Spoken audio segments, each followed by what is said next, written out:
I stood in the doorway of my aunt's dining room and heard my sister say it. "Oh, Emma? She's still doing that little graphic design thing from home. Nothing serious." My phone was in my hand. The signed contract email was still open on the screen. A national skincare brand. 6 figures. She knew. I'd told her 2 weeks ago. And that's when I realized she'd been lying about me for months. My name's Emma. I'm 27 years old. I'm a freelance graphic designer and brand consultant. And I've been building my business for 3 years. I didn't go to some fancy art school. I moved out when I was 19, worked 2 jobs, put myself through community college and online design courses. I learned by doing. I built my client list one project at a time. I grew up the quiet one in a loud, competitive family. My sister Jenna was always the center of attention. She knew how to work a room, how to make people laugh, how to make everything about her. I was fine with that. I didn't need the spotlight. I just wanted to do good work. I wasn't the one throwing parties or posting every little win on Instagram. I wasn't flashy. But I was building something real. A month ago, I landed the biggest contract of my career. A full rebrand for a growing national skincare company. Logo, packaging, social media templates, the whole thing. I told my mom and Jenna in our family group chat. I was excited, proud. They replied with one-word messages. Cool. Nice. I didn't think much of it. Until tonight. Has your family ever treated you like this? Share your story below. My mom had texted me that afternoon. Come to Aunt Linda's tonight. Jenna has some exciting news to share. I was happy for her. I thought maybe she'd gotten engaged, or a promotion at the retail store where she worked. I showed up with flowers and a bottle of wine. The dining room was packed. Parents, aunts, uncles, cousins. Everyone was already seated when I walked in. My mom waved me to an empty chair near the end of the table. Dinner started. Salad, roasted chicken, small talk. Then Jenna stood up. She tapped her glass with a fork, smiling wide. "So, I wanted to share something with all of you. I'm launching my own business." Everyone clapped. My dad whistled. She went on. "It's a creative consulting firm. Branding, visual identity, client strategy. I've been working on it for months." I blinked. Jenna had never done anything like that. She was in retail management. She'd never mentioned design or consulting before, but I figured maybe she was changing careers. Good for her. My aunt leaned forward. "That's amazing, Jenna. Finally, someone in this family with real ambition." I felt that, but I let it go. Then my cousin asked, "Wait, doesn't Emma do design work?" Jenna laughed. Actually laughed. "Oh, she does freelance stuff, logos for small businesses. It's more of a hobby, really." My stomach dropped. I'd told her 2 weeks ago. I'd sent her screenshots of the contract, told her how big this was for me. My uncle raised his glass. "Good for you, Jenna. It's nice to see someone take it seriously." I couldn't stay quiet. "Actually," I said, "I just signed a contract with—" Jenna cut me off. "Emma, don't compare our work. Mine's more corporate-level strategy. Yours is different." The table went silent. A few people nodded politely. My mom cleared her throat and started talking about something else. I sat there, fork in my hand, face burning. Later, after dessert, I saw Jenna in the hallway showing Aunt Linda something on her tablet. I walked closer. It was a portfolio. Design mock-ups, clean layouts, professional branding. My work. I recognized every single piece. Projects I'd done over the past 2 years. A logo for a local coffee shop. Package design for a small bath company. A website layout for a yoga studio. But my name wasn't on any of it. Jenna's was. I didn't sleep that night. The next morning, I called my mom. "Why did you let her do that?" I asked. She sighed. Emma, why do you always have to make it about you? Let your sister have her moment. She stole my work, Mom. She put her name on my designs. You're both doing design stuff, she said. Does it really matter? I hung up. That's when I realized they didn't take my work seriously because I wasn't loud about it, because I didn't brag, because I didn't perform my success like Jenna did. A week later, the family group chat exploded. Jenna posted a link. Officially launching my consulting brand. Check out the website. I clicked it. My designs were everywhere. Slightly altered, colors changed, but it was obviously my style, my past client work, my layouts. The family chat flooded with congratulations. So proud of you. This is incredible, Jenna. You're going places. I typed, Hey Jenna, some of these look really familiar. Her reply came fast. Emma, I know you're struggling to get clients, but please don't project onto me. I hired a designer. My aunt replied to me directly. Emma, this is embarrassing. Be happy for your sister. No one believed me. I put my phone down and stared at the ceiling. Then, 3 days later, Jenna texted me privately. Look, I need your help. I didn't answer. I have a client meeting next week and I don't actually know how to do the strategy part. Can you just give me some tips? I stared at the message. You stole my work? I typed back. And now you want me to help you fake it? Don't be dramatic. Family helps family. Or are you really that selfish? I didn't respond.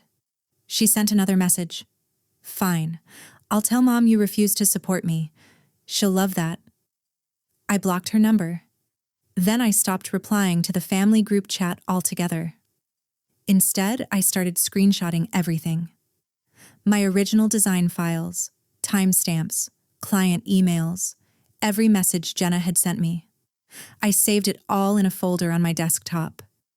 I was done trying to convince them with words. What Jenna didn't know was that my client contract wasn't just big, it was public. The skincare brand was planning a launch event in our city in 2 weeks. A big one. Press, influencers, industry people. They'd invited me as the lead brand designer. My name was going to be in the event program, in the credits, in the press release. I hadn't told my family yet. I wanted to stay humble. I didn't want to show off. But now I realized staying quiet had given Jenna all the room she needed to steal my identity. And I had proof. Every original design file, every draft, client emails and contracts, all time-stamped months before Jenna's so-called launch. I'd been keeping records for taxes, for legal protection. Now I was going to use them. What they didn't know was that in 2 weeks, the truth was going to walk into the room whether they were ready or not. I met with my best friend Liz at a coffee shop downtown. She's a marketing director now, someone I used to work with at my first design internship. I showed her everything. She stole your work and put her name on it? Liz's voice was sharp. Emma, that's literally illegal.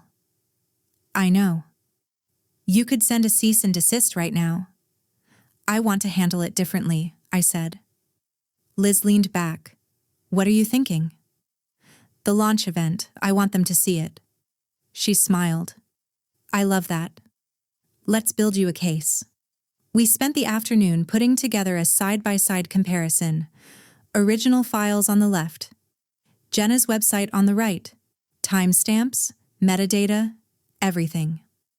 Meanwhile, Jenna's confidence kept growing. The family group chat lit up again. Excited to announce I've been invited to a major networking event this weekend. She'd signed herself up. I knew that. But she made it sound like she'd been headhunted. My mom replied, So proud of my successful daughter. My dad liked the message. I saw it. I didn't react. Liz texted me later. You're going to that skincare launch, right? I wasn't planning to make a big deal of it. Emma, go. Let them see the truth. I hesitated. Then I saw another post from Jenna. She'd used one of my taglines. Word for word. Something I'd written for a client pitched 2 years ago. I texted Liz back. I'm going, and I'm bringing receipts. 2 weeks later, I stood outside a trendy venue downtown, the skincare brand's launch event. I wore a simple black blazer and jeans. Professional. Confident. I didn't tell my family I'd be there. Inside, the event program was stacked by the door. I picked one up. There it was. My name, my photo, my bio. Lead brand designer, Emma Hartley. Halfway through the event, my phone buzzed. The family group chat. Mom, anyone want to grab dinner tonight? Jenna. Can't. I'm at a huge industry event. Networking. I looked up, and I saw her, across the room, talking to a small group of people, tablet in her hand, showing them a portfolio. My portfolio. I walked over. Hey, Jenna. She froze. Her face went white. Emma? What are you doing here? I kept my voice calm. I'm the lead designer for the brand launching tonight. My name's in the program. Want to see? One of the people she'd been talking to turned to me. Wait, you're Emma Hartley? We were just looking at your work. It's incredible. Jenna stammered. I was just telling them about my designs, I said. The ones you put on your website with your name on them? That's not... I pulled out my phone. I showed them the side-by-side comparison Liz and I had made. These are my original files, time-stamped, months before you launched. The group went silent. Jenna's voice was desperate. You're making a scene. No, I said. I'm telling the truth. For once. She left. Didn't say another word, just turned and walked out. An hour later, the CEO of the skincare brand took the stage. She thanked the team. She called me up by name. She credited my work in front of 200 people. My phone started buzzing. The family group chat was exploding. Relatives had seen tagged photos from the event on social media. My name, my face, my work. Mom, Emma, why didn't you tell us? Aunt Linda, we had no idea. I didn't reply. Not yet. I left the event that night feeling lighter than I had in years. The next day, Jenna took down her website. No explanation, no apology. Just gone. My mom called that afternoon. I didn't know it was such a big deal, she said. You didn't ask, I said. You just assumed Jenna was the successful one because she was louder. She went quiet. I didn't cut them off. I still see them at holidays. But I stopped trying to prove myself to them. I focused on my work. My real clients. My real friends. 3 weeks later, Jenna sent me a text. I'm sorry. I was jealous. I read it. I didn't reply right away. I'm still not sure I'm ready to forgive her. And that's okay. For once, their silence didn't hurt me. It freed me. If this story hit home for you, I want to hear from you. Have you ever had a family member try to take credit for your work? Or downplay what you've built? Drop your story in the comments. I read every single one. And if you're watching from somewhere in the world where you've had to fight to be seen, tell me where you're from. Hit subscribe if you believe your success doesn't need anyone's permission. Thanks for listening.